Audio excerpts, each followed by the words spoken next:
દાહોદની સાંદેડા વર્ગ પ્રાથમિક શાળાના શિક્ષક સ્કૂલમાં તબિયત બગડતા લથડી પડ્યા છે। એસઆઈઆરની કામગીરીને લઈને એક બીએલઓની તબિયત લથડી છે। ડામોર બચુભાઈ પારસિંગભાઈની તબિયત લથડી છે।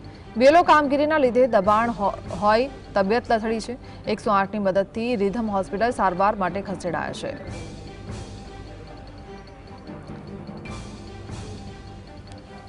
સંવાદદાતા ભૂપેન્દ્ર જોડાય છે। ભૂપેન્દ્ર, શું જાણકારી? એક બીએલઓની તબિયત લથડતા તેમને એડમિટ કરાયા છે, તેને લઈને જી હિના, આપને જણાવી દઉં કે દાહોદની સાદેડા વર્ગ પ્રાથમિક શાળાની અંદર એક શિક્ષક જે છે, એમનું નામ છે બચુભાઈ ડામોર।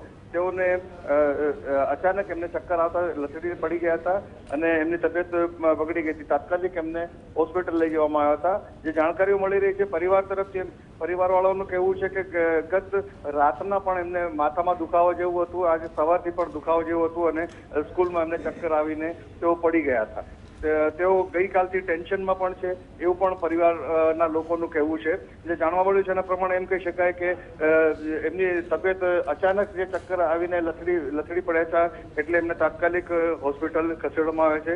અને જે બચુભાઈ ડામોર છે તેઓ શિક્ષક તો છે જ, પણ એમને અતિરિક્ત એક બીએલઓનું ચાર્જ પણ આપવામાં આવે, જેથી તેઓ ટેન્શનમાં રહેતા હતા એવું પરિવારના લોકોનું કહેવું છે। હિના, જી આભાર।